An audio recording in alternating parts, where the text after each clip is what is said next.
और उससे जो है ना मुझे बड़ी डिस्टर्बेंस होती है। और आप लोगों का टाइम ज़ाया ना हो, इसलिए मैं आप लोगों को कुछ बेसिक चीज़ें पहले ही बता देता हूँ, क्योंकि मैं नहीं चाहता कि आप ऐसे ही मीटिंग में बैठ रहें।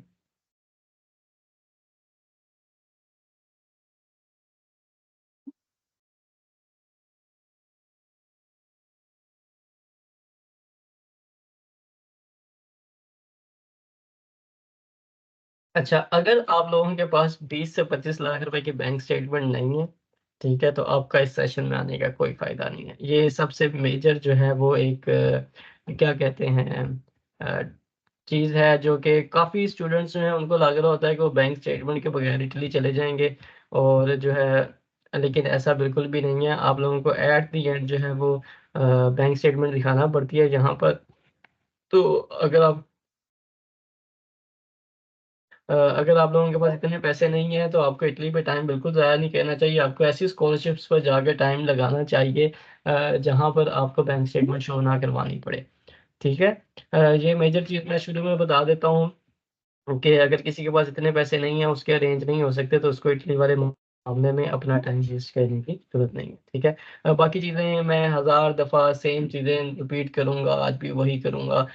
लेकिन जो है आज के सेशन में थोड़ा-सा डिफ़रेंस ये है कि क्योंकि ये मेरा लॉन्ग वीकेंड है, और मैंने कोशिश की है कि इस लॉन्ग वीकेंड पे जो है ना, मैं आप लोगों के साथ 3 सेशन करूँ। आज जो सेशन होगा वो उस सेशन में हम बात करेंगे इटालियन एडमिशन्स पर, ठीक है? और उसके अलावा जो है कल एक सेशन होगा इंशाल्लाह सैटरडे को, अगर ज़िंदगी रही तो उसमें हम बात करेंगे कि आपको अगर आपको एडमिशन मिल जाता है वंस इटली में, तो उसके बाद जो स्कॉलरशिप है उसका क्या सीन है, क्योंकि यहाँ पे स्कॉलरशिप का मामला थोड़ा-सा कंफ्यूजिंग है एडमिशन होने के बाद, ठीक है? और तीसरा सेशन होगा इंशाल्लाह संडे को, जिसमें मैं कोशिश करूँगा कि आप लोगों को बताऊँ कि जो वीज़ा का प्रोसीजर है वो किस तरह होता है, पाकिस्तान में वीज़ा के क्या मसले-मसाइल हैं। तो मैंने इन तीनों चीज़ों पे, क्योंकि तीनों चीज़ें बहुत डिफरेंट हैं एक-दूसरे से, तो मैंने कोशिश की है कि इन तीनों चीज़ों को मैं एक-एक सेशन में अच्छे तरीके से एक्सप्लेन कर दूँ, ताकि आपको वही बेसिक क्वेश्चन जो है लोगों से बार-बार जाके पूछने ना पड़े। अब यहाँ पर बहुत सारे ऐसे लोग हैं जो अपना काम खुद ही कर रहे हैं, सारा अप्लाई का प्रोसीजर का, स्कॉलरशिप के प्रोसीजर का, वीज़ा के प्रोसीजर का। बहुत सारे ऐसे लोग हैं जो हमारे थ्रू करवा रहे हैं, बहुत सारे ऐसे लोग हैं जो बाकी कंसल्टेंट्स के थ्रू करवा रहे हैं, ठीक है? लेकिन आप खुद करें, किसी से करवाएँ, जैसे मर्ज़ी करवाएँ, आपको बेसिक नॉलेज होना चाहिए कि कल को अगर आपको कोई लूट रहा है या आपसे किसी काम के पैसे ले रहा है, तो आपको एटलीस्ट पता हो कि आप किस चीज़ के पैसे दे रहे हो उसे, ठीक है? और मैं इस चीज़ के बहुत खिलाफ हूँ, जो आके लोग मुझे मैसेज कर रहे होते हैं कि मुझसे किसी ने इतने पैसे ले लिए, इतने नहीं लेने चाहिए थे। तो मेरे भाई, अगर आपसे किसी ने पैसे लिए हैं किसी चीज़ के, चाहे वो कोई भी कंसल्टेंट है, ठीक है? उसने आपको बता के आपसे पैसे लिए हैं, उसने आपकी इग्नोरेंस के आपसे पैसे लिए हैं, ठीक है? आप उसके ऊपर अपनी पूरी रिस्पॉन्सिबिलिटी डाल रहे हैं कि आपको एक क्लिक भी ना कहना पड़े और आप इटली जाकर बैठ जाएँ। तो जब आप इस तरह के मॉडल को चाहते हैं, तो कोई भी कंसल्टेंट है या कोई भी बंदा है, वो आपसे उसको अपनी सर्विसेज़ के पैसे चार्ज करेगा, ठीक है? अगर आप में इतनी एबिलिटी है कि आप सिर्फ़ मेरी बातें सुनकर अपना हर काम खुद कर सकते हैं, तो आपको किसी को पैसे देने की ज़रूरत नहीं है, इंक्लूडिंग मी। इटली में जितना भी प्रोसीजर है, वो आप खुद भी कर सकते हैं, ठीक है? मैं बहुत स्ट्रेट फॉरवर्ड हूँ, कुछ चीज़ों में जो है ना बच्चे मुझे कह रहे होते हैं कि जो है ना आप बड़े रूड हैं या बड़ी स्ट्रेट फॉरवर्ड बातें करते हैं। उसकी रीज़न ये है कि मुझे ना किसी चीज़ का डर नहीं है, या मैं कोई चीज़ छुपाता नहीं हूँ। मुझे पता है कि मैं कितनी चीज़ें बताऊँगा, जितनी क्लैरिटी से बताऊँगा, उतना लोगों पे ट्रस्ट होगा, लोगों को ट्रस्ट होगा मुझ पे, और जो है अ इसी ट्रस्ट की वजह से आप लोग मतलब इतने सारे मेरे फॉलोअर्स हैं, ये चीज़ें हैं। जब मेरा भी जो बिज़नेस है चाइना की कंसल्टेंसी का, जब बाकी कंसल्टेंसीज़ का जितना भी मैं काम कर रहा हूँ, तो वो स्ट्रेट फॉरवर्ड होके करता हूँ, हर चीज़ सामने बता के करता हूँ कि भाई, इसलिए मैं इटली का भी आप लोगों को बताता हूँ कि इटली का सारा प्रोसीजर ऑनलाइन है, सारी चीज़ें जो हैं वो डूएबल हैं, मैं खुद करके आया हूँ। लेकिन अब अगर आप किसी से करवाएँगे, तो आपको ऑब्वियसली उसके पैसे देने पड़ेंगे। मेरा काम आज के सेशन में और अगले 2 सेशंस में अ अ अ, ये काम होगा कि आज के सेशंस में मैं आपको बेसिक सारी चीज़ें बताऊँगा इटली से रिलेटेड, इटली के एडमिशन से रिलेटेड, कि इटली का एडमिशन होता क्या है, कौन-कौन ले सकते हैं, कौन से भी स्टिल आपके पास ऑप्शंस हैं जो अवेलेबल हैं, जिन पे आप अप्लाई कर सकते हैं, ठीक है? कल के सेशन में मैं आपको बताऊँगा कि जो अगर आपका एडमिशन हो जाता है तो उसके बाद स्कॉलरशिप्स, मेरिट स्कॉलरशिप्स क्या होती हैं, रीजनल स्कॉलरशिप्स क्या होती हैं, स्कॉलरशिप्स पे अप्लाई कैसा होता है, उनकी बेसिक जो नॉलेज है वो सारी आपको दूँगा। और थर्ड वाले सेशन में जो है मैं इंशाल्लाह आप लोगों को बताऊँगा कि पाकिस्तान में अ जो है वो पाकिस्तान में जो वीज़ाज़ के इश्यूज़ हैं वो क्या हैं? कितने लोगों को वीज़ा मिलता है? ये स्टैट्स तो नहीं है, लेकिन जो है एक उड़ी होती हैं बातें, वीज़ाज़ नहीं मिल रहे, ये नहीं हो रहे, तो उन सब की कहानी क्या है? और आपको कौन-कौन से डॉक्यूमेंट्स उसके लिए प्रिपेयर करने हैं, ठीक है? ये समराइज़ मैंने कर दिया है इन तीनों चीज़ों को। और आज का सेशन हम स्टार्ट करते हैं। मेरे पास इस टाइम मेरे ख़्याल से मेरे पास स्पेस है 200 लोगों की इस कॉल में, और 200 लोग पूरे हो गए हैं। तो स्टिल अगर कोई आएगा तो मुझे नहीं पता वो ऐड हो सकता है या नहीं हो सकता। तो अगर आप कॉल में रहना चाहते हैं तो आपने लीव नहीं करना, क्योंकि अगर आप लीव करेंगे तो आई थिंक आपके रिप्लेसमेंट पे जो आएगा फिर आपको एंट्री नहीं मिलेगी। लेकिन मैं श्योर नहीं हूँ यहाँ पे कितने लोग अलाउ हैं इस टीम्स में। ठीक है? बिस्मिल्लाहिर्रहमानिर्रहीम। मेरा नाम अब्दुल वहाब। इटली से मैंने मास्टर्स किया है बायोटेक्नोलॉजीज़ फॉर फूड साइंसेज़ में, यूनिवर्सिटी ऑफ पादवा, इटली से। और अब जो है मैं इटली में पीएचडी कर रहा हूँ फूड इंजीनियरिंग एंड बायोटेक्नोलॉजी में, यूनिवर्सिटी ऑफ बोजानो, इटली में। यहाँ पे मेरा सेकंड ईयर है और ओवरऑल मुझे इटली में चौथा साल हो गया है। और पाकिस्तान से मेरा ताल्लुक़ है, उर्दू बोल रहा हूँ और शक्ल भी पाकिस्तानियों वाली है। तो पाकिस्तान से मेरा ताल्लुक़ है और पाकिस्तान के बड़े छोटे से इलाके से मेरा ताल्लुक़ है, बहावलनगर की तहसील मिंचनाबाद से। और मेरा जो एजुकेशन बैकग्राउंड है वो मेरा बायोटेक्नोलॉजी था, university of veterinary and animal sciences Lahore, UVAS Lahore. घोड़ा अस्पताल भी कहते हैं, स्टूडेंट वहाँ पे चढ़ते हैं, लेकिन मैं तो उसे घोड़ा अस्पताल ही कहता हूँ। ठीक है, घोड़ा अस्पताल से मैं पढ़ा हूँ, 3.45 मेरा सीजीपीए था और मैं 2020 में इटली में आया हूँ। और मैं क्या करता हूँ, मैं बातें करता हूँ सोशल मीडिया पर आकर और ऑनलाइन सेशंस पर आकर। पिछले 4 से 5 साल से मैं स्कॉलरशिप्स की मेरी वेबसाइट है scholarshiphive.com, scholarshipstudio.com और verifiedscholarship.com के नाम से। और इसके अलावा जो है मैंने जो नवंबर 2022 में ये डिसाइड किया था कि सारे लोग मेरी वेबसाइट्स को जानते हैं, लेकिन मुझे कोई भी नहीं जानता। तो उसके बाद जो है ना मैंने थोड़ा-सा, क्योंकि मैं कैमरा शाय था, तो मैंने जो है ना ये सेशंस देना स्टार्ट किए। तो आज का सेशंस भी उन्हीं सेशन में से एक है, जिसमें हम बात करेंगे इटली की स्कॉलरशिप्स के बारे में, इटली के एडमिशन्स के बारे में। सबसे पहले सबसे पहले जो है कि आप लोगों को यहाँ पर एडमिशन के लिए रिक्वायरमेंट क्या है? आप लोगों में से कौन-कौन इटली में एडमिशन ले सकता है? ठीक है? फाइनल ईयर अगर आप अपने बैचलर्स में हैं, तो आप यहाँ पर एडमिशन के लिए अप्लाई कर सकते हैं। अगर आपके पास जो है ऑलरेडी बैचलर्स की डिग्री है, तो यहाँ पर आप अप्लाई कर सकते हैं। आपके पास वर्क एक्सपीरियंस है 3, 4, 5 साल का, आप इटली में अप्लाई कर सकते हैं। आपके पास स्टडी गैप है, तो आप इटली में अप्लाई कर सकते हैं। ठीक है? यहाँ पर जो है ये क्राइटेरिया अगर आप मेट कर रहे हैं और उसके बाद अगर आपके पास आइल्स है या आइल्स नहीं है, तो दोनों केसेज़ में आप इटली में अप्लाई कर सकते हैं। ठीक है? तो ये बेसिक रिक्वायरमेंट्स हैं। आपके पास आइल्स है या नहीं है, आप बैचलर्स के फाइनल ईयर में हैं या आपके पास बैचलर्स की डिग्री है, आप कोई जॉब कर रहे हैं, आपके पास वर्क एक्सपीरियंस है, स्टडी गैप है, दोनों केसेस में आप इटली में अप्लाई कर सकते हैं। जस्ट 2 ईयर जो प्रोग्राम है या 2 ईयर की बीएससी, 2 ईयर की एमएससी वाले लोग भी इटली में अप्लाई कर सकते हैं। अगर किसी का बैचलर 3 साल वाला है, तो वो भी अप्लाई कर सकते हैं इटली में, ठीक है?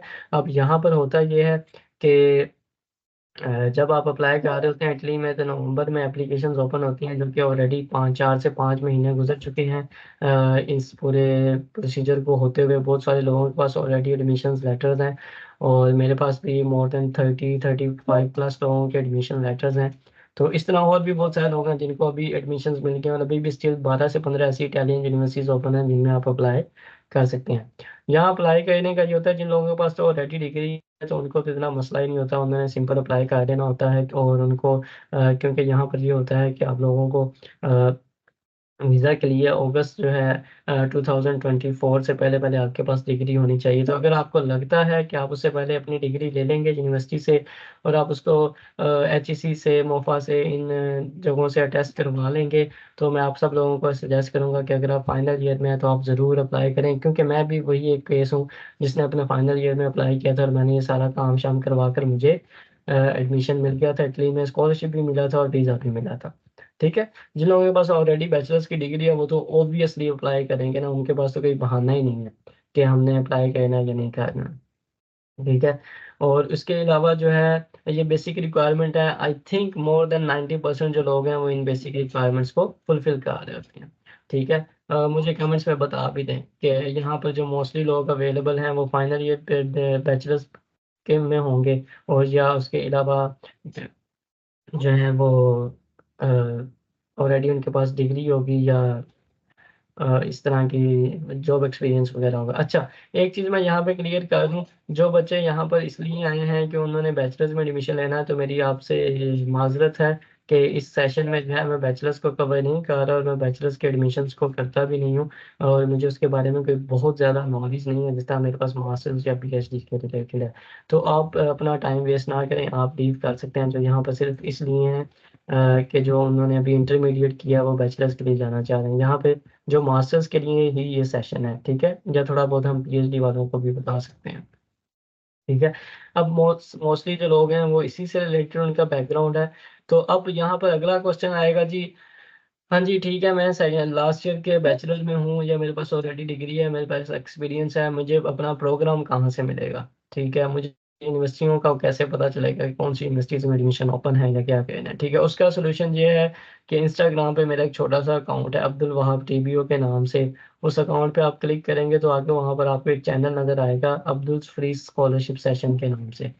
वहां पर आपको चैट में थोड़ा सा ऊपर जाना होगा, वहां पे हम शुगर मेला लगाते हैं, काफी ज्यादा मीम्स वगैरह भी शेयर करते हैं, स्कॉलरशिप्स के लिंक्स भी शेयर करते हैं। अ, अ, तो वहां पर जब आप थोड़ा सा ऊपर जाएंगे तो आपको वहां पे हर 6-8 दिन के बाद एक अपडेटेड लिस्ट मिल जाती है मैसेज की सूरत में, जो इटली में एडमिशन्स ओपन हैं उन यूनिवर्सिटीज की, और वहां पे जो जो प्रोग्राम्स अवेलेबल हैं उनके। ठीक है, तो आपने मुझे यहाँ पर चैट में नहीं पूछना कि वहाँ पे मेरा ये एजुकेशन बैकग्राउंड है, मुझे इसका कोर्स बता दें। अगर आप यहाँ पे सिर्फ कोर्स देखने के लिए आए हैं तो उस चैनल में जाके आपको आपका कोर्स मिल जाएगा, और उस यूनिवर्सिटी का लिंक भी मिल जाएगा। भाई कोई सर हैं इधर मोहम्मद अहमद के, ये वाली बातें ना बताएं, ये सब लोग आपके कौन से आए हैं? तो भाई अगर आपको ये बातें ऑलरेडी पता है और आप इतने ओवर स्मार्ट हैं तो आप ये सेशन लीव कर दें, आपका टाइम जो है वो काफ़ी आपके लिए इम्पोर्टेंट होगा। मैंने जो भी बात कहनी है मैंने सब लोगों को लेके चलना है, यहाँ पर सिर्फ उस चैनल से नहीं आए, यहाँ पर मेरे पास ऑलमोस्ट 1400 व्हाट्सएप ग्रुप्स हैं, जिसमें से लोग आए हैं जिनको बेसिक नॉलेज भी नहीं पता। तो मैंने ये सेशन सिर्फ आपके लिए नहीं रखा सर, और भी सारे लोगों के लिए रखा हुआ है।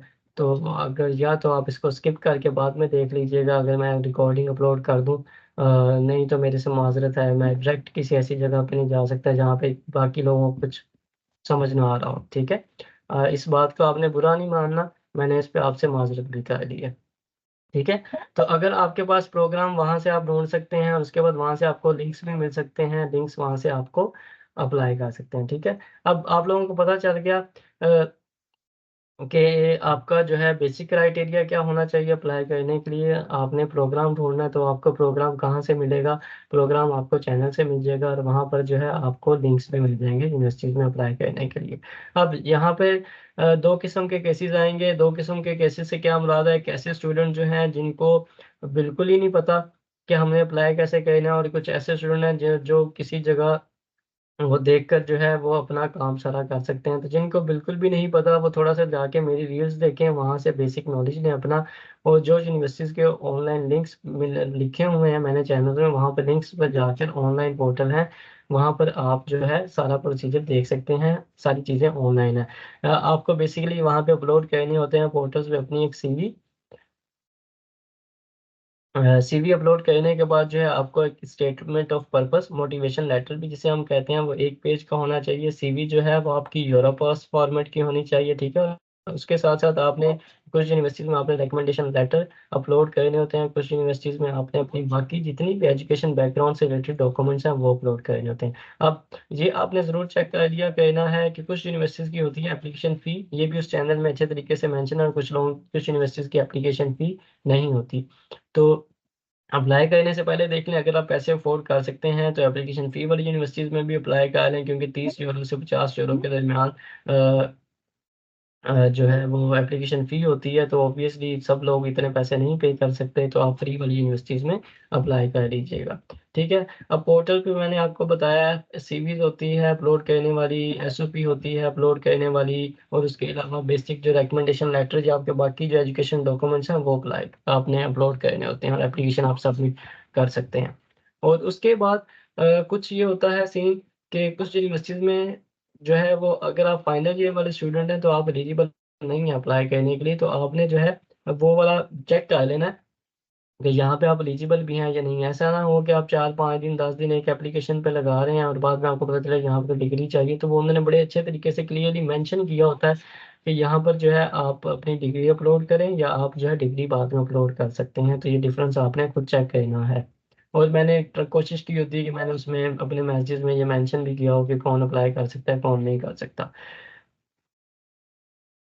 ठीक है, अब ये बेसिक रिक्वायरमेंट मिल गई आप लोगों को एलिजिबल क्राइटेरिया मिल गया, चीज़ें वगैरह का पता चल गया, ठीक है। अब नेक्स्ट प्रोसीजर की तरफ चलते हैं कि वंस अगर आपने अप्लाई कर लिया किसी यूनिवर्सिटी में, तो आपको पता कैसे चलेगा कि आपका एडमिशन हो गया है या आप अपने एडमिशन के चांसेस जो हैं उनको बढ़ा कैसे कर सकते हैं, ज़्यादा कैसे हो सकते हैं आपके एडमिशन के चांसेस।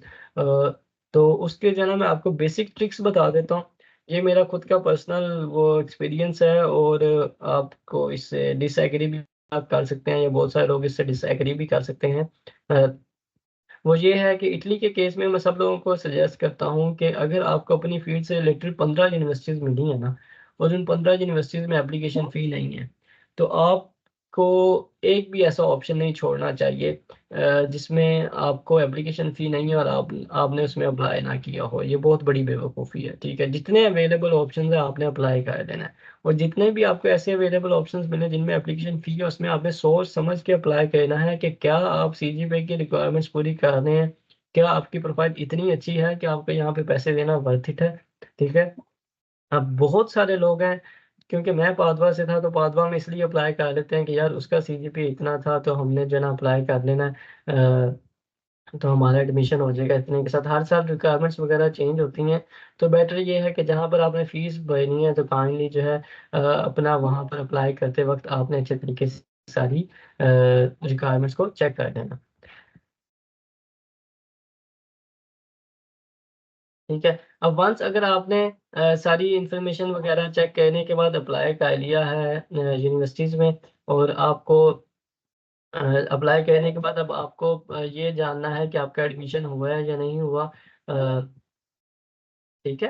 तो अब जिन डिफरेंट यूनिवर्सिटीज़ हैं, उनमें जो है डिफरेंट क्राइटेरिया होता है। क्राइटेरिया इन द सेंस के कुछ यूनिवर्सिटीज़ जो हैं वो 10 से 15 दिन में एडमिशन लेटर दे देती हैं। कुछ यूनिवर्सिटीज़ पादवा जैसी जो हैं वो 2-2 3-3 महीने भी लगा देती हैं, तो आपको पेशेंस रखना पड़ेगा। कुछ यूनिवर्सिटीज़ जो हैं वो बाय ईमेल आपको इन्फॉर्म कर देती हैं कि आपका एडमिशन एक्सेप्ट हुआ है या रिजेक्ट हुआ है और कुछ यूनिवर्सिटीज़ जो हैं वो पोर्टल पे सिर्फ़ अपडेट करती हैं। तो आपने जो है ना खुद ही अपना ईमेल भी चेक करते रहना है और पोर्टल को भी चेक करते रहना है। अब बहुत सारी ऐसी यूनिवर्सिटीज़ हैं जहाँ पर आपको इंटरव्यू भी देना पड़ता है एडमिशन के लिए, ठीक है? तो आपने रेडी रहना है, इसलिए उन्होंने मेंशन भी किया होता है कि यहाँ पर इंटरव्यू है इस चीज़ के लिए। तो आप लोगों ने रेडी रहना है कि इंटरव्यू के लिए, इंटरव्यू वाले स्टेप पे भी मैं आऊँगा कि इंटरव्यू में क्या-क्या होता है वहाँ पर, ठीक है?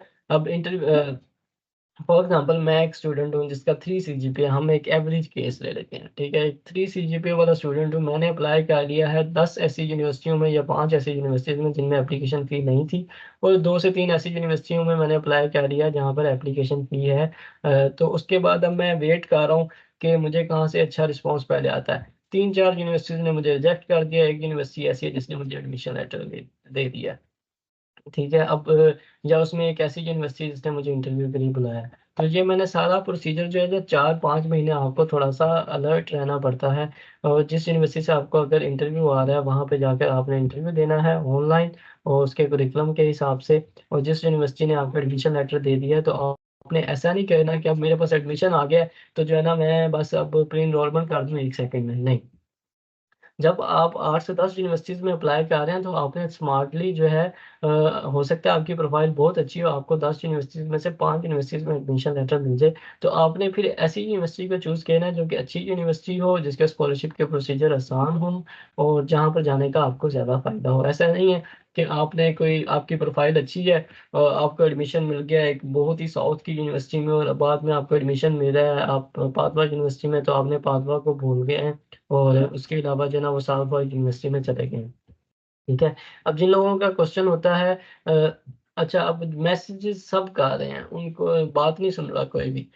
सारे जो हैं अपना जो क्वेश्चन है ना मैं एंड पे सिर्फ़ चैट पढ़ूँगा, ठीक है? जो-जो आप लोगों के क्वेश्चन्स होंगे, जिनकी सेंस बनती होगी उनका मैं रिप्लाई करूँगा और मेरी बात कोई नहीं सुन रहा। हालाँकि जो मैंने अभी पिछले 5-7 10 मिनट में चीज़ें बताई हैं ना 80% लोगों के क्वेश्चन जो है ना उसमें सबके रिज़ॉल्व हो जाते हैं। सब अपने चैट में जा रहे हैं और जो है ना चैट में जाके अपना क्वेश्चन लिख रहे हैं कि बस मेरा काम हो जाए और उसके बाद मैं सेशन से निकल जाऊँ। तो चैट पे मैं एंड पे आऊँगा, जो मुझे उसमें से अच्छे क्वेश्चन्स लगेंगे उनको मैं अच्छे तरीके से एड्रेस कर दूँगा। फिलहाल आपको बेसिक नॉलेज पता होना चाहिए और ये मैं बेसिक बातें बता रहा हूँ। ठीक है? अब भुला दिया मुझे कहाँ था मैं? अच्छा ठीक है कि अब जो है ना कुछ यूनिवर्सिटीज़ इंटरव्यू लेती हैं तो इंटरव्यूज़ में होता क्या है? अब ये यूनिवर्सिटी टू यूनिवर्सिटी वेरीफ़ाई करता है। मैंने एक रील बनाई थी जब इंटरव्यूज़ बहुत बेसिक होते हैं उनमें आपकी इंग्लिश लैंग्वेज को टेस्ट करते हैं, बेसिक नॉलेज को टेस्ट करते हैं, तो एक स्टूडेंट थी उन्होंने नीचे कमेंट किया कि जी मैं इस चीज़ से डिसएग्री करती हूँ क्योंकि मेरा जो इंटरव्यू हुआ है उसमें जो है मुझसे बहुत टफ़ क्वेश्चन्स किए गए हैं, तो वो उनकी बात अपनी जगह बिल्कुल ठीक है मैं बिल्कुल उनके साथ एग्री करता हूँ। अ, कुछ यूनिवर्सिटीज़ जो हैं जब वहाँ पर बहुत ज़्यादा एप्लीकेंट्स आते हैं और कॉम्पिटेंट एप्लीकेंट्स आते हैं, तो वो उनका इंटरव्यू भी उसी हिसाब से टफ़ होता है। लेकिन ये सबके केस में ऐसा बिल्कुल भी नहीं है। मोस्टली यूनिवर्सिटीज़ के केस में इंटरव्यूज़ जस्ट फॉर्मेलिटी होते हैं आपके नॉलेज को चेक करने के लिए या उसके साथ-साथ वो देख रहे होते हैं कि इसको अपनी डिग्री का बेसिक नॉलेज भी है या नहीं। उसकी रीज़न ये है कि बहुत सारे लोग जो हैं वो कोई कंप्यूटर साइंसेज़ वाला बंदा जो है ना वो किसी और फ़ील्ड में अप्लाई कर देता है, चांस के तौर पे ना कि एप्लीकेशन फ़ी तो है नहीं तो मैं बस अप्लाई कर दूँ। तो उन्होंने ऐसे जितने भी क्लाइंट्स कह रहा हूँ कैंडिडेट्स हैं उनको सॉर्ट आउट करना होता है, उनकी कोशिश होती है हम ऐसे लोगों को ही प्रेफ़र करें जो ऐसे लोगों को प्रेफ़र करें जिनका बैकग्राउंड मैच करता है। हाँ, अगर उनके पास सीट्स बहुत ज़्यादा हैं, एप्लीकेंट्स ही नहीं है, तो फिर वो उन केस में उन लोगों को भी प्रेफ़र कर देते हैं, जिनका बैकग्राउंड इतना मैच नहीं कर रहा या उनके पास इतनी स्किल्स नहीं है उस डिग्री से रिलेटेड, ठीक है? ये डिफ़रेंस होता है। अब इंटरव्यू में आपने करना क्या होता है, फॉर एग्ज़ाम्पल अगर मैं कोई इंटरव्यूअर हूँ और आप मेरे पास इंटरव्यू देने आए हैं, तो आपने खुद को तैयार करके जाना है। तैयार कैसे करना है कि आपने अ, तैयार कैसे करना है कि आपने जो है खुद का एक अच्छा-सा जो है ना 1 से सवा मिनट का इंट्रो तैयार कर लेना है कि आपका नाम क्या है, आपका एजुकेशन बैकग्राउंड क्या है, आपके पास कोई रिसर्च एक्सपीरियंस है या कुछ इस तरह की चीज़ें हैं, तो आपने उनको अच्छे तरीके से उसमें एक्सप्लेन करना है इंग्लिश में, ठीक है? और आपने अपने पास पासपोर्ट अगर आपके पास ऑलरेडी बना हुआ है या आपके पास कोई भी आइडेंटिटी डॉक्यूमेंट है, पाकिस्तानी शनाख्ती कार्ड वगैरह जो है इंग्लिश में, आपने वो रख लेना है क्योंकि वो आइडेंटिटी भी चेक करते हैं। फिर जो है वो लेके चलते हैं जी, अच्छा जी आपने जो बैचलर्स किया है इसमें आपने कौन-कौन सी टेक्नीक सीखी या आपने अपने बैचलर्स में कौन-कौन से कोर्सेज़ पढ़े, अभी तक आपके पास कोई जॉब एक्सपीरियंस है या नहीं है, कोई रिसर्च एक्सपीरियंस है या नहीं है, वो फील्ड टू फील्ड वेरी करता है। फिर वो आपसे फॉर एग्ज़ाम्पल अगर मेरी फील्ड बायोटेक्नोलॉजी है, तो या मोलेकुलर बायोलॉजी है, तो उस फ़ील्ड के जो बेसिक कांसेप्ट्स हैं मोलेकुलर लेवल पे चीज़ों के बारे में पूछ लेंगे। अच्छा जेनेटिक्स है तो फॉर एग्ज़ाम्पल जो है इसमें ये म्यूटेशंस कैसे होती हैं या किसी एंजाइम से रिलेटेड पूछ लेंगे। इसी तरह अगर हम कंप्यूटर साइंसेज़ के केसेस में जाएँ, तो वहाँ पे जो कंप्यूटर साइंस की जो मेन टेक्निक्स होती हैं, जो चीज़ें होती हैं उनका बेसिक नॉलेज होता है, जो वो एक्सपेक्ट करते हैं कि एक मास्टर्स में स्टूडेंट आ रहा है उसको एटलीस्ट इतना तो पता होना चाहिए ना कि ये बेसिक चीज़ें किस तरह वर्क करती हैं, ठीक है? तो वो अब होता क्या है, मैं ये बिल्कुल नहीं कह रहा कि हमारे स्टूडेंट इतने निकम्मे होते हैं कि उनको ये चीज़ें बेसिक चीज़ें भी नहीं आती। हमारे जो स्टूडेंट होते हैं, वो जब इटली में या किसी भी जगह पे आते हैं, उनके लिए यहाँ का एजुकेशन सिस्टम मज़ाक से ज़्यादा कुछ भी नहीं होता। उसकी रीज़न ये है कि हम लोगों का एजुकेशन सिस्टम जो है, वो बहुत ज़्यादा टफ़ है और हमारे पास जो है मतलब इतना वहाँ पर इश्यू है पाकिस्तान में या इंडिया वग़ैरह ऐसे कंट्रीज़ में कि इतने ज़्यादा लोग हैं, तो एजुकेशन सिस्टम भी टफ़ है, पेपर्स का सिस्टम भी बड़ा अजीब होता है, तो बड़ा स्ट्रेस्ड वाला है। यहाँ पे चिल सीन है, तो लोग जो है ना, ईज़िली पास कर लेते हैं। लेकिन होता क्या है कि इंटरव्यू में, क्योंकि हमने कभी इंग्लिश बोली नहीं थी, अब मैं पिंड का रहने वाला, छोटे से शहर का रहने वाला बंदा हूँ, मैंने सारी जिंदगी किसके साथ इंग्लिश बोलनी है।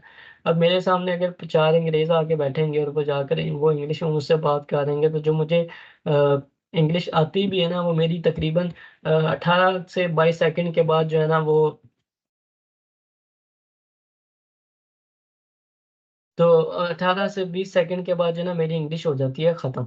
ठीक है, जब आपकी इंग्लिश ख़त्म होती है ना, तो फिर आप उसके बाद लग रहे होते हैं इज़, एम, आर, आ और ई और यही वाली बातें कर रहे होते हैं, तो वो कहते हैं यार इसको तो इंग्लिश बोलनी भी नहीं आती, इसने यहाँ पर आके लोगों से कैसे कम्युनिकेट करे ना। ठीक है, तो उसके लिए आपको थोड़ी सी प्रैक्टिस करनी पड़ेगी, चाहे आपको इंग्लिश आती है, लेकिन अपने किसी दोस्त को जो है ना वो साथ बिठा कर थोड़ी बहुत इंटरव्यू की आप प्रैक्टिस कराएं। ठीक है, ये बेसिक सारी चीज़ें हैं जो मैंने आपको इटली के एडमिशन से रिलेटेड बता दी हैं। अब इसके बाद नेक्स्ट प्रोसीजर है स्कॉलरशिप का।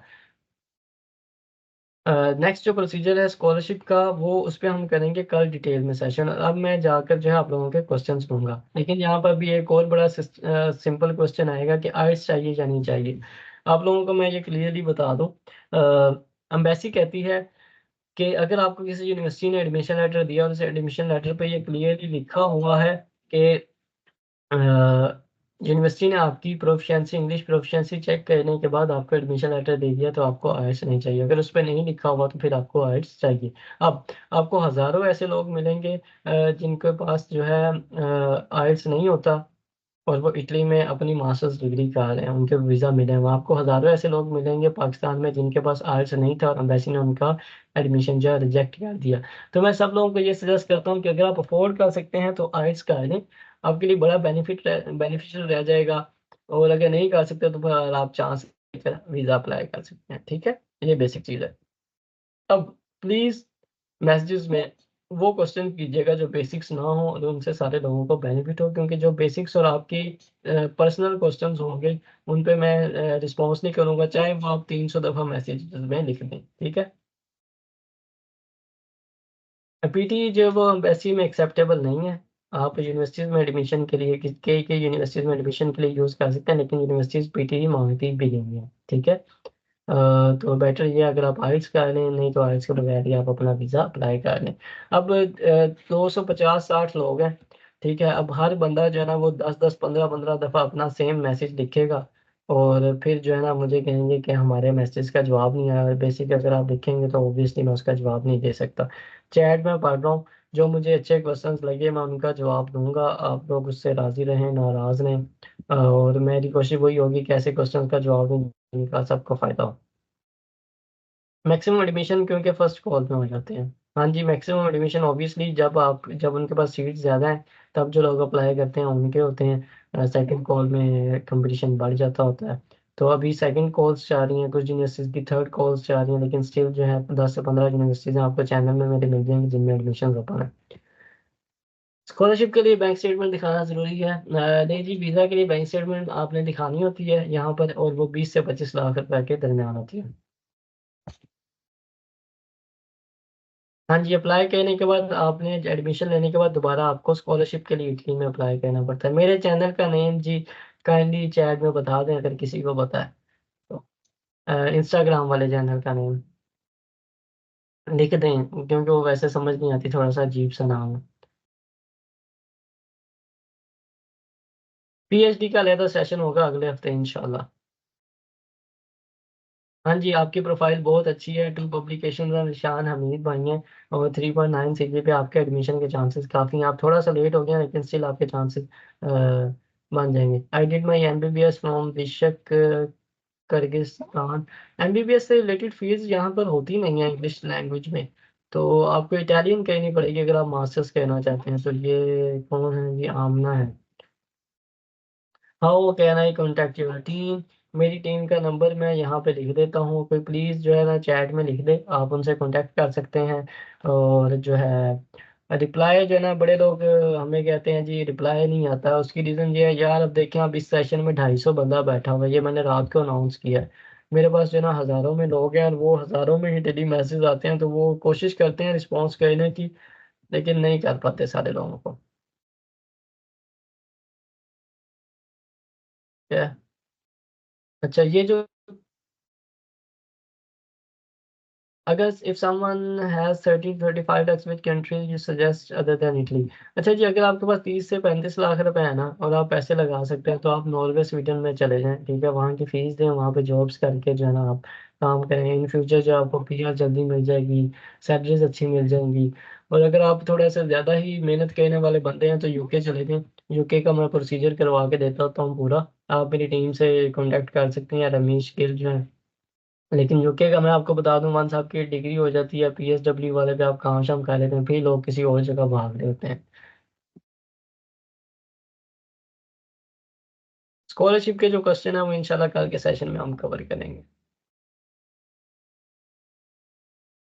वीज़ा के लिए आपको अकोमोडेशन का जो प्रूफ़ देना होता है वो आपने जो है बुक नहीं करनी होती, ठीक है? वो डमी अकोमोडेशन होती है, वो आपको booking.com से मिल जाती होती है। आप वहाँ पे बुक हो जाते हैं, लेकिन उसकी पेमेंट की डेट होती है 2-3 महीने बाद कि आप तब पेमेंट कर सकते हैं। तो इन द मीन टाइम जब आपका वीज़ा वाला प्रोसीजर हो जाता है तो आप पेमेंट वहाँ से कैंसल कर सकते हैं। तो उसके लिए आपको कोई पैसे भरने भरने की ज़रूरत नहीं है, ठीक है? मास्टर्स की स्कॉलरशिप जो है वो अभी ओपन हो जाएँगी अप्रैल में और जून-जुलाई तक चलेंगी।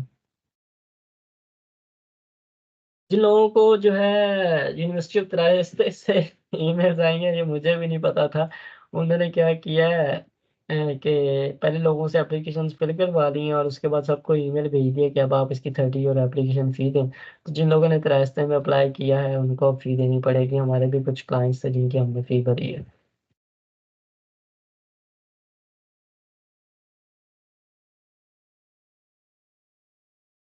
आप ट्रांसक्रिप्ट पे अप्लाई कर सकते हैं, लेकिन वीज़ा के लिए आपको डिग्री चाहिए, तो आपको कन्वोकेशन अगर आपका 3 साल बाद कन्वोकेशन होगा और तब डिग्री मिलनी है, तो ऑब्वियसली आपको वीज़ा के पर टाइम पर आपकी डिग्री नहीं होगी। अगर आप टाइमली निकलवा सकते हैं कन्वोकेशन से पहले, तो फिर आप ज़रूर अप्लाई करें। फूड साइंस में अगर आपने अप्लाई किया, तो ऐसे कैसे हो सकता है कि आपके पास ट्रांसक्रिप्ट्स ही ना हो? अगर आपके पास ट्रांसक्रिप्ट्स नहीं है, तो आप अप्लाई नहीं कर सकते। एटलीस्ट आपके पास 6-7 सेमेस्टर्स की ट्रांसक्रिप्ट्स होनी चाहिए अप्लाई करने के लिए। एडमिशन और वीज़ा मिलने के बाद अकोमोडेशन कैसे लेनी होती है, यूनिवर्सिटीज़ खुद अपनी वेबसाइट्स पे अकोमोडेशंस ऑफ़र करती हैं, तो आपने वहाँ पर अप्लाई करना होता है और वहाँ पे अगर आपका लिस्ट में नाम आ जाए, तो आपको कुछ और करने की ज़रूरत नहीं होती है, आपको डायरेक्ट यूनिवर्सिटी की अकोमोडेशन मिल जाती है, ठीक है? और दूसरा ये है कि अगर उसमें आपका नाम नहीं आता, तो फिर ऑब्वियसली हज़ारों पाकिस्तानी यहाँ पर हैं, जो आप लोग कहते हैं ना कि वीज़े नहीं मिलते लोगों को, वो मेरे जैसे यहाँ पे सैकड़ों हज़ारों आकर बैठे हैं और वो सबको बता रहे होते हैं, नहीं-नहीं इत्थे दा वीज़ा नहीं लगना तुसी रहने दो इत्थे ना अप्लाई करो क्योंकि वो चाहते नहीं आप आएँ। तो जब आपको वीज़ा मिल जाएगा अकोमोडेशन के टाइम पे आप उन्हीं लोगों को मैसेज करेंगे ना यार मुझे अकोमोडेशन चाहिए, तो वो आपको कहेंगे डेरे पे जाके रह लो, यहाँ पर इतने पाकिस्तानी रहते हैं, आ जाओ एडजस्ट कर लेंगे। तो जब उनको पता चल जाता है आप लोगों को वीज़ा मिल गया फिर वो आपके दोस्त बन जाते हैं, उससे पहले-पहले वो आपको नहीं-नहीं इत्थे वीज़ा नहीं लगदा, इत्थे नहीं आना तुसी। Thank you so much for informative session जज़ाकल्लाह जी। जर्मनी की स्कॉलरशिप के बारे में सर मुझे शायान भाई इतना नॉलेज नहीं है, लेकिन मैं नॉलेज इकट्ठा कर रहा हूँ। जब मैं कॉन्फिडेंट हो गया तो इंशाल्लाह उस पे भी हम सेशन करेंगे।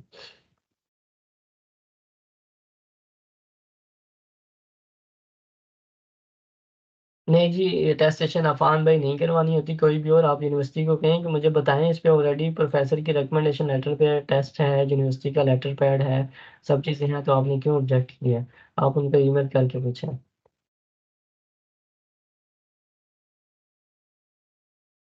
हाँ जी, आप 2 अकाउंट यूज़ कर सकते हैं, 2 स्पॉन्सर शो करवा सकते हैं वीज़ा के लिए। मेरी स्कॉलरशिप की वेबसाइट है जी scholarshiphive.com, scholarshipstudio.com और verifiedScholarship.com इन तीनों वेबसाइट्स पे हम अपॉर्चुनिटीज़ अपलोड करते होते हैं।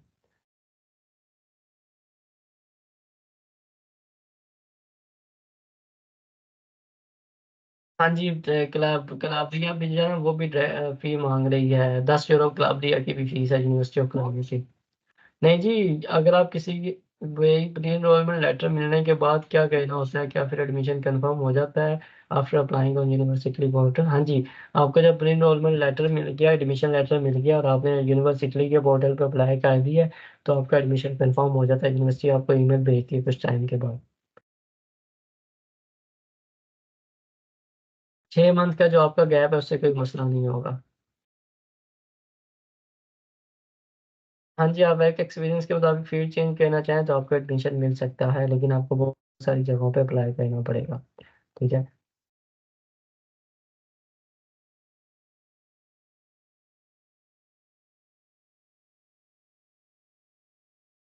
हाँ जी, हाँ जी, ये कोई मसला नहीं है। अगर किसी के पेरेंट्स, ऑब्वियसली आपको क्या लगता है पूरे पाकिस्तान के जो अब्बा जी हैं वो एफबीआर में रजिस्टर्ड हैं? किसी के भी अब्बा रजिस्टर्ड नहीं होते। तो जब हमें ज़रूरत पड़ती है हम तब भी रजिस्टर करवाते हैं एफबीआर में टैक्स रिटर्न्स के लिए। तो आप पिछले 2 से 4 सालों के भी टैक्स रिटर्न्स फिल करके उनके डॉक्यूमेंट्स भी निकलवा सकते हैं। तो नुमान हैदर भाई, ये कोई मसला नहीं है। जब टाइम आएगा तब आपको कोई भी वकील 5-7 हज़ार रुपये देके आपका ये काम कर देगा। भाई आपकी टीम का सक्सेस रेट क्या है? मेरी टीम का सक्सेस रेट, मैं एक ऑनेस्ट बंदा हूँ। हमारे पास बहुत सारी एप्लीकेशंस आती हैं। अभी तक हमें 30-35 एडमिशन लेटर मिले और हमने हंड्रेड्स में एप्लीकेशंस की हैं। क्योंकि यहाँ पे ये होता है कि आपको जो है 2 महीने बाद, 3 महीने बाद एडमिशन लेटर मिल रहा होता है बहुत सारी यूनिवर्सिटीज़ में। तो अब हमें एडमिशन लेटर्स आना शुरू हो गए हैं। तो at the and I hope अच्छे एडमिशन लेटर्स आएंगे। लेकिन सक्सेस रेट आप पे डिपेंड करता है कि आपका सीजीपी और आपकी प्रोफाइल कैसी है। 2.5 वाला बंदा मेरे पास आके कहेगा कि आप अप्लाई कर दें, तो मैं उसको सीधा सीधा बता दूंगा कि आपको ज़्यादा जगहों पे अप्लाई करना पड़ेगा, तब भी जाके आपका किसी जगह एडमिशन होगा। अगर 3.8 वाला 4 सीजीपीए वाला आएगा, तो अपना सक्सेस रेट खुद ही अच्छा करके ऑलरेडी मेरे पास आ रहा है। उसमें मेरा कोई इतना कमाल नहीं होगा। हाँ, जो हमारा कमाल होगा वो एप्लीकेशन अच्छे तरीके से फिल करना होगा, या उसके जो है अच्छी एसओपी बनाना होगा जो उसको स्टैंड आउट करवाएगी, और उसके एडमिशन के चांसेस वहाँ पर ज़्यादा होंगे। ठीक है। तो यहाँ पर सारी बात है कि आप कितनी जगह पे अप्लाई कर रहे हैं और आपकी प्रोफाइल कितनी अच्छी है, उस पर ज़्यादा आपका सक्सेस रेश होता है।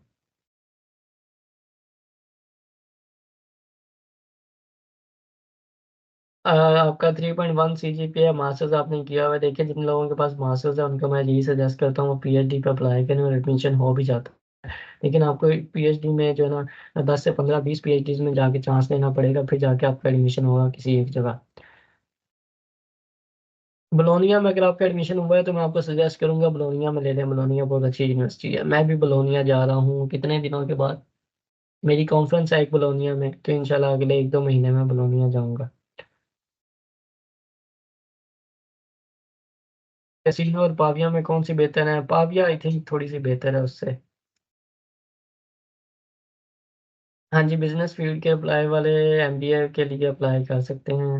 हाँ जी, हाँ जी, कर सकते हैं। हेल्थ केयर का तो मुझे नहीं पता कर सकते हैं या नहीं, एचआर वगैरह के लिए कर सकते हैं।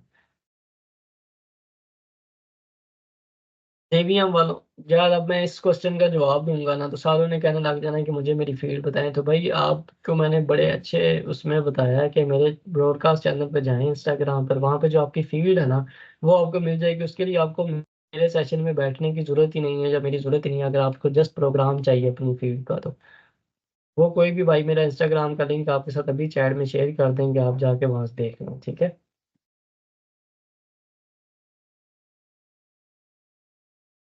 हाँ जी, आप अप्लाई कर सकते हैं सेम प्रोग्राम में अगर आपका एडमिशन आ गया। लेकिन कोशिश यही करें कि आप जो है ना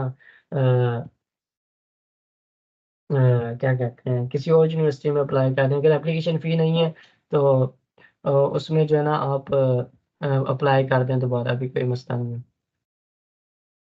यूनिवर्सिटी ऑफ पादवा की एक्सेप्टेंस ईमेल 15 दिनों से 3 महीने के दरमियान आती है। कश्मीर में जिन लोगों को टेस्ट टैक्स नहीं है उनके लिए टैक्स रिटर्न की ज़रूरत नहीं होती है, एम्बेसी को पता है, तो आपको परेशान होने की ज़रूरत नहीं है।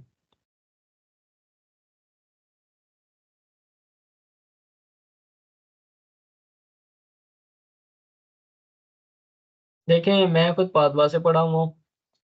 मैं पादवा को ही प्रेफर करूंगा आपकी जगह होगा, क्योंकि पादवा जो है वो अच्छी हाई रैंक यूनिवर्सिटी, बोलोनिया भी अच्छी यूनिवर्सिटी। अगर आपने प्री इनरोलमेंट कर दिया तो पादवा में मुझे लगता है कि वीज़ा के शायद चांसेस ज़्यादा होते हैं, क्योंकि मुझे मिल गया था। तो पादवा सिटी भी अच्छा है, इंटरनेशनल है, अपॉर्चुनिटीज ज़्यादा हैं, तो पादवा को आप लेके चलें। शादी से बचकर बाहर जाएंगे तो मेरी बहन आप रोएंगी। तो इसलिए मैं, जो लोग बाहर इसलिए जाना चाहते हैं, जो लड़कियां बाहर इसलिए जाना चाहती हैं कि उनकी शादी से बचत हो जाएगी, तो मैं आपको बता दूं कि इस तरह का कोई सीन नहीं है। बाहर की ज़िंदगी बहुत टफ है, बहुत कुछ फेस करना पड़ता है। सिर्फ शादियों से बचने के लिए बाहर की स्कॉलरशिप्स नहीं होती। तो प्लीज़ जो है ना, सिर्फ वो लोग बाहर जाएं जो वाकई पढ़ना चाहते हैं या कुछ कहना चाहते हैं। ये कोई एक रास्ता नहीं है अपनी ज़िंदगी बचाने का। आप अपने पेरेंट्स को ज़्यादा समझाएं कि जहाँ पर आप शादी करना चाहते हैं वहाँ पे आपकी शादी कर दें। ये कोई सोल्यूशन नहीं है कि आप एक और कंट्री 2-4 साल जा के रहते हैं, अपनी ज़िंदगी को स्ट्रगल में इतनी डालते हैं। इससे कम स्ट्रगल तो आपको उस शादी में होगी जो आपकी जो आपकी वो कहने पे तुले में है। ठीक है। और ऑनेस्टली शायद इस बात से लोग एग्री ना करें। हम लोगों को एक टाइम पे लग रहा होता है कि जो हमारे पेरेंट्स फैसला कर रहे हैं वो गलत है। अनटिल अनलेस अगर आपको कोई और बंदा या लड़की नहीं पसंद शादी के लिए। कुछ लड़कियों का ये भी केस होता है, ये स्कॉलरशिप वाली बातों से हट जाएगी बात, लेकिन 80% मुझे मैसेज यही आते हैं कि हमने शादी नहीं करनी, इसलिए हमने बाहर जाना है। तो हो सकता है जो आपके पेरेंट्स जो फैसला कर रहे हैं ना, उन्होंने पूरी ज़िंदगी गुज़ारी होती है, वो आपके लिए बहुत अच्छा हो। लेकिन बाकी ये आपका राइट है, आप उन्हें समझाएँ, आप उन्हें कहें कि मैं यहाँ पे शादी नहीं करना चाहती या नहीं करना चाहता, वो समझ रहे हैं तो बहुत अच्छी बात है, नहीं तो फिर आप स्कॉलरशिप पे चले जाएँ। लेकिन इसमें मैं कुछ नहीं कह सकता। मेरी खुद अभी 28 साल उम्र है, मैं इस तरह की बातें कह ही नहीं सकता। ठीक है? तो बहरहाल मैं यही कहूँगा कि अगर आप वाक़ई पढ़ना चाहते हैं तो फिर आप चाहें मैक्सिमम गैप एंड ईयरली मुझे बता दें प्लीज़। भाई 35 साल वाले बंदे मुझे लगते हैं कि 35 साल तक आप जा सकते हैं मास्टर्स के लिए। और गैप अगर आपका 5-7 साल का भी एक्सपीरियंस है तो आप काफ़ी जगहों पे अप्लाई करेंगे तो आपका एडमिशन हो जाएगा। बैंक स्टेटमेंट जो है वो आपको 20 से 25 लाख रुपए की चाहिए होती है। बैंक स्टेटमेंट वगैरह से रिलेटेड जो क्वेश्चन होंगे, वीज़ा से रिलेटेड जो क्वेश्चन होंगे वो इंशाल्लाह संडे वाले सेशन में होंगे। फर्दर यूनिवर्सिटी में 2.98 सीजीपीए के साथ आपका एडमिशन नहीं हो सकता। मिनिमम सीजीपीए की रिक्वायरमेंट उसमें 3.1 है। फ्लोरेंस या सिएना मुझे नहीं पता इनमें से कौन सी अच्छी, काइंडली इसकी जो ना मलिक भाई जो है आप गूगल पे रैंकिंग चेक कर लें।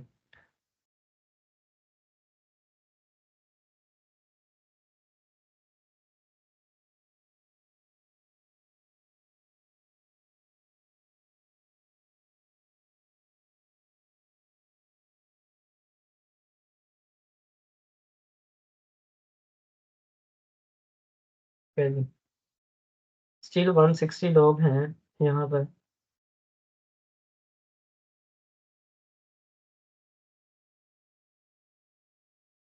स्कॉलरशिप है जी 7,200 यूरो आपको स्कॉलरशिप मिलती है, साथ ट्यूशन फी भी माफ़ होती है। उसका प्रोसीजर अलहदा होता है, जब आपका एडमिशन हो जाता है तो फिर पोर्टल ओपन होता है स्कॉलरशिप के लिए। तो उसको हम कल डिस्कस करेंगे इंशाल्लाह। आज सिर्फ एडमिशन से रिलेटेड क्वेश्चंस पे बात हो रही है। अच्छा, मैं सेम बात बता रहा हूँ बार-बार और सेम क्वेश्चन वीज़ा के और स्कॉलरशिप के मुझे फिर वो जो है ना सेम भाई जो है, 1-2 बहुत सेम कॉपी पेस्ट किए जा रहे हैं। मेसीना यूनिवर्सिटी में एडमिशन जहाँ हो गया है ना, अगर आपने किसी और जगह अप्लाई नहीं किया हो तो वहाँ पे चले जाएँ। बस प्राइवेट यूनिवर्सिटी ना हो, गवर्नमेंट हो जाए, आपने चेक किया है ना, और मेसीना गवर्नमेंट ही है। पीएचडी की एडमिशन टाइमलाइन जो है वो ऑलरेडी एडमिशंस ओपन हो गए हैं पीएचडी के। इंशाल्लाह अगले संडे को हमारा सेशन होगा पीएचडी पे, तो उसमें मैं आपको सारा कुछ दिखाऊँगा।